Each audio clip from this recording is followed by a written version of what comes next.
Fibre to fabric, again very simple chapter. And इसमें बात किया गया कि हमारे आसपास हम जितने भी कपड़े देखते हैं, ये जो कपड़े हम पहनते हैं, all the clothes that we see around us, भाई वो भी कहीं से बनते होंगे, उनका भी कोई मैन्युफैक्चरिंग प्रोसेस होगा, कुछ नेचुरल होंगे, कुछ आर्टिफिशियल होंगे। मतलब आर्टिफिशियल का मतलब जो केमिकली लैब में प्रिपेयर किया जाता है, और नेचुरल जो कि हमें एनिमल्स या प्लांट से मिलता है।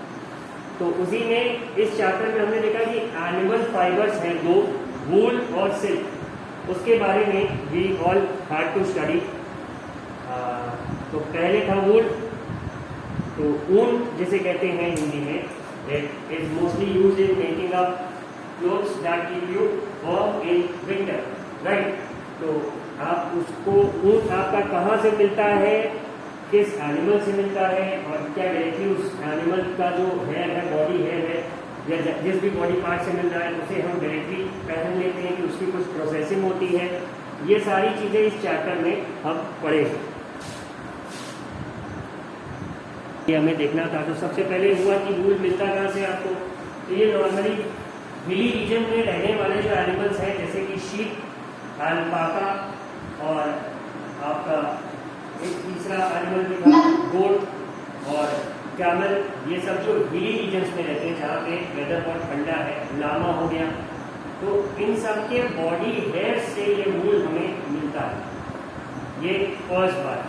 अब कौन कौन से कई एनिमल्स तो हमने पढ़ा, several breeds of sheep are found in different parts of the country, जहाँ पे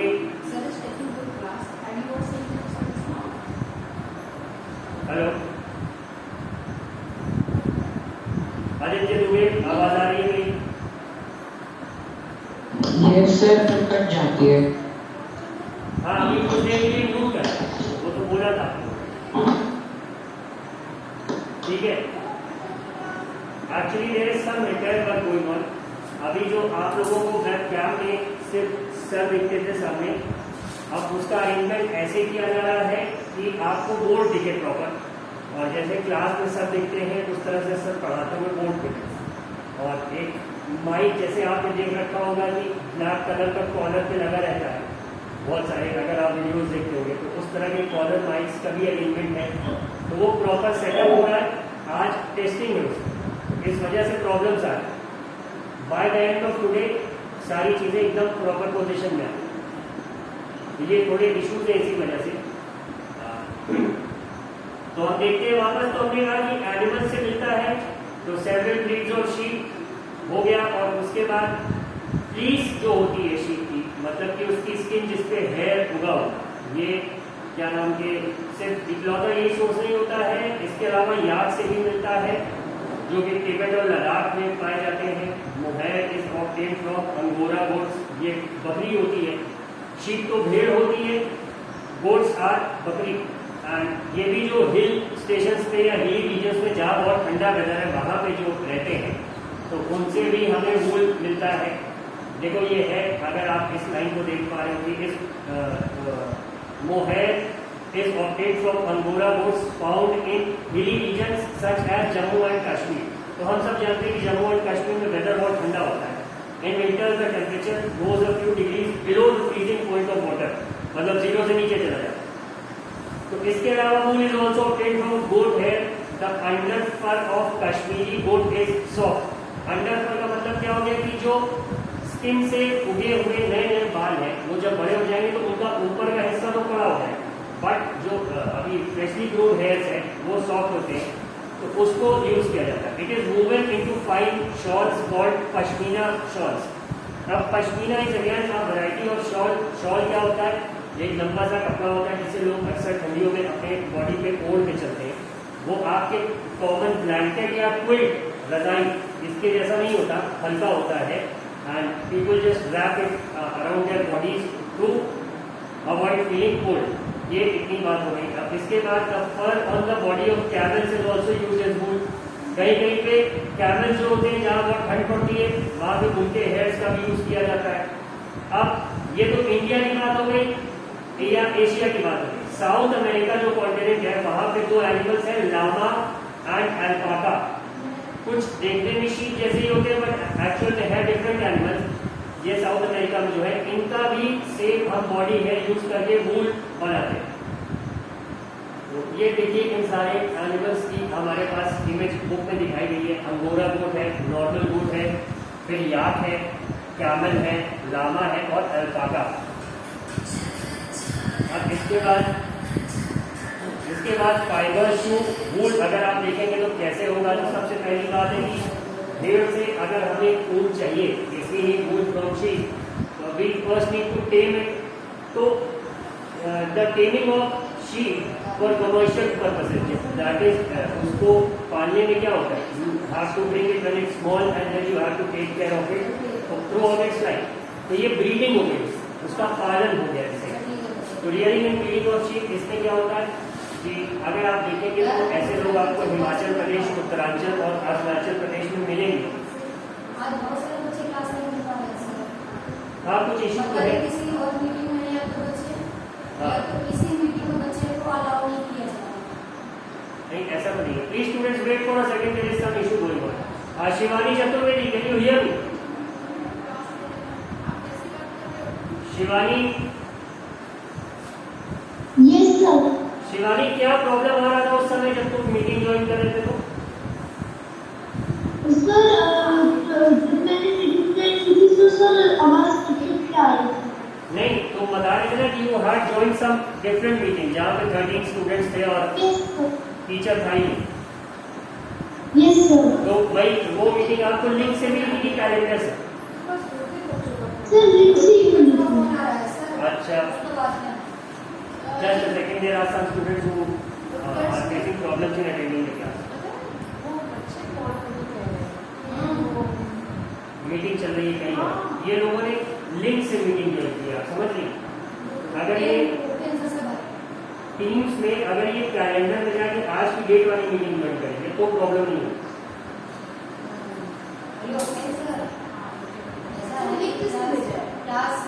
ये स्टूडेंट्स आपस में एक दूसरे को शेयर करते हैं। तो गलती से किसी ने कल या परसों की मीटिंग शेयर कर दी। Anshika, you want to say something?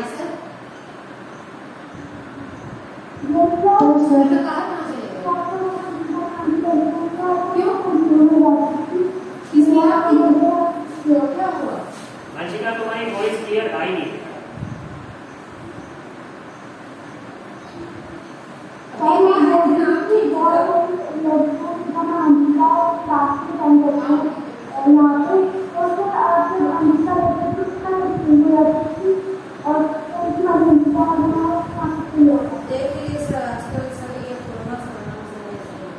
एक मिनट बेटा, वेट करना।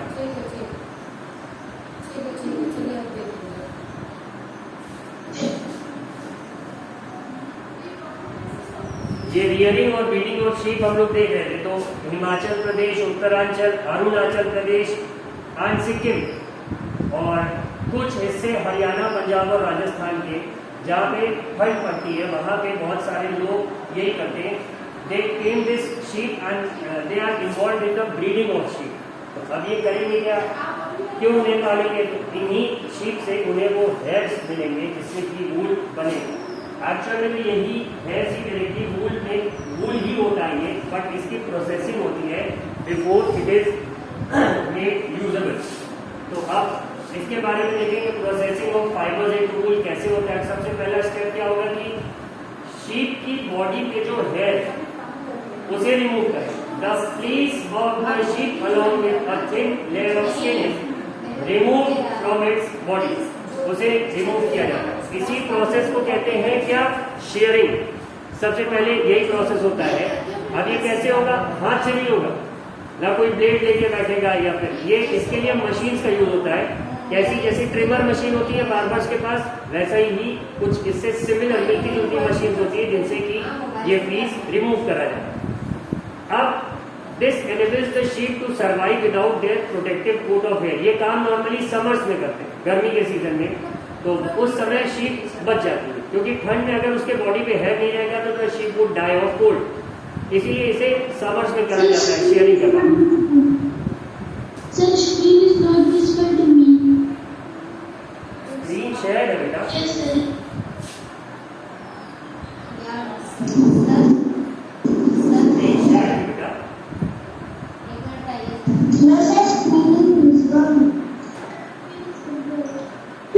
visible.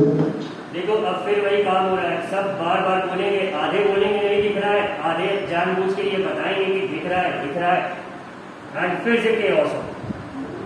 Something that I hate a lot. ये किसको प्रॉब्लम थी? प्लीज से योर नेम। इस स्क्रीन से नहीं दिख रही है, हु वाज इट? बेटा नाम बताओ, मतलब कोई प्रॉब्लम नहीं, अगर नहीं है तो देखा जाएगा कि क्यों तुम्हें स्क्रीन नहीं दिख रही। Who was it? तन्मय, तन्मय,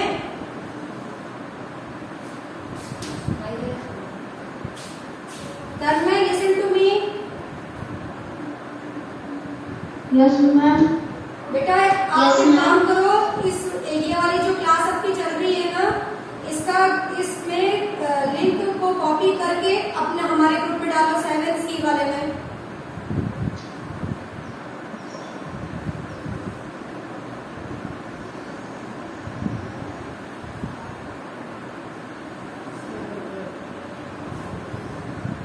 ठीक है, so I am resuming the teaching. 5 minute और बचे हमारे पास। तो सबसे पहले शेयरिंग हो गया, जिसमें हेयर्स को बॉडी से रिमूव करा। फिर सेकेंड स्टेप क्या होता है? स्कॉरिंग। स्कॉरिंग में क्या होता है? अभी जो हेयर्स हमने रिमूव करेंगे होगा क्या? इसको सबसे पहले साफ करना पड़ेगा। We have to clean it thoroughly. तो किस चीज की सफाई करेंगे? जो उसमें इंटेलिजेंस शीट के बॉडी में वो हेयर था, तो उस पर जो भी गंदगी, ग्रीस, मतलब कि जैसे ऑयली स्टफ, अगर वो जमीन पे कहीं बैठे हैं बाहर से, और डस्ट हो गया, डर्ट हो गया, ये सारी चीजें पहले साफ की जाए। फिर स्टेप 3 में क्या होगा? अब सारे हेयर जो उसकी बॉडी को होंगे, जरूरी नहीं कि एक ही साइज के हों, they must be of different sizes. तो और कुछ घिस गए होंगे, कुछ डैमेज हो गए होंगे। सबसे पहले हमें जो बेस्ट क्वालिटी हेयर्स है जो बचे, उन्हें छांटना पड़ेगा। तो after the scoring, sorting, SORTING, sorting is done. और फिर ये the hair skin is sent to a factory में hair of different textures are separated और सॉर्टेड। अब ये काम फैक्ट्री में हो, हाथ से नहीं हो। एक बाल अगर छाटे बैठेंगे तो एक भेड़ का ही बॉडी का बाल हम 100 आदमी मिलकर पूरे साल छाटेंगे, तो ऐसा नहीं होता। It is sent to factory. फिर स्टेप 4 में क्या होता है? The small fluffy fibres called burrs, BURRS। अब ये क्या होता है? अगर सबने देखा होगा तो वूलन क्लोथ्स पे अक्सर रोए पड़ जाते हैं, गोल गोल सर्कुलर वूल के। तो उन्हीं जो ये रोए होते हैं, इन्हीं को हटाने का काम इस स्टेप 4 में होता है, जहां पे these are the same birds which sometimes appear on your sweaters। सबने देखा है, the fibers are scoured again and dried। अब ये बर्ड्स रिमूव करने के बाद फिर से इन्हें धोया जाता है और उसके बाद सुखाया जाता है। अब स्टेप 5 में क्या करते हैं? नॉर्मली होता क्या है कि शीट का जो हेयर रहता है वो 2 ही 3 कलर होता है, ब्लैक होगा, व्हाइट होगा या ग्रे होगा, बहुत होगा ब्राउन हो जाएगा। 14 कोई कलर नेचुरली अवेलेबल नहीं होता, जैसे पिंक है, ग्रीन है या स्काई ब्लू है। इस कलर का यूज नहीं होता क्योंकि आपने इस कलर की शीट भी नहीं देखी। So what they do is कि दे डाई, कलर करते इन फाइबर्स को डाई, DYE। यहाँ DIE की बात नहीं हो रही है, DYE की बात हो रही है। कलर दे कलर द वूल, और जो भी कलर उन्हें चाहिए होता है वो उसी में उसे कलर कर। अब स्टेप 6 में क्या होता है? स्टेप 6 में भाई जाहिर सी बात है, अगर किसी ने शीट देखी होगी, उसके बॉडी पे हेयर देखे होंगे वो बहुत मुड़े मुड़े रहते हैं, कर्ली है, एकदम घुमावदार है। तो उन्हें क्या करते हैं कि आप कलर करने के बाद फाइनली ये स्ट्रेट करा जाए। स्ट्रेट कैसे करेंगे? ये जैसे हम लोग अपने बाल में कंघी करते हैं, तो उस तरह से फैक्ट्रीज में भी इन्हीं बालों के ऊपर एक तरह से कंघी जैसा ही एक प्रोसेस किया जाता है, और फिर इन्हें रोल किया जाता है। किसमें? यार्न में। अब इसी यार्न का यूज किसमें होगा? This yarn would be used to make fibres. और कौन से फाइबर्स? वूलन फाइबर्स इससे बनेंगे, ठीक है। और इन्हीं फाइबर्स से फिर बाद में आगे क्या बनेगा? वूलन फैब्रिक बनेगा। तो ये अगर आपको स्क्रीन पे दिख रहा हो, और अगर आपके पास बुक है पेज नंबर 27 पे आप देखेंगे तो पूरे प्रोसेस की एक समरी लिखी हुई। इस सबसे पहले शेयरिंग, जिसमें बाल रिमूव करा, फिर स्कॉरिंग जिसमें धुलाई हुई, फिर सॉर्टिंग जिसमें कि अच्छे फाइबर्स को डैमेज फाइबर से छांट लिया गया, फिर क्लीनिंग ऑफ बर्ड्स जिसमें कि रोए हटाए गए, फिर डाइंग में कलर किया गया, और उसके बाद फाइनली रोलिंग। रोल करके क्या बनाते हैं? ये आपका यार्न रोल होता है, इसी के बाद फैब्रिक बनेगा। So this was the history of would. आज इतना ही हो पाएगा, क्लास बहुत डिस्टर्ब थी, टाइम भी हमारे पास अब ज़्यादा नहीं है। सो आई होप इतनी बातें सबको समझ में आई। ये चैप्टर कल सब लोग रीड करेंगे अच्छे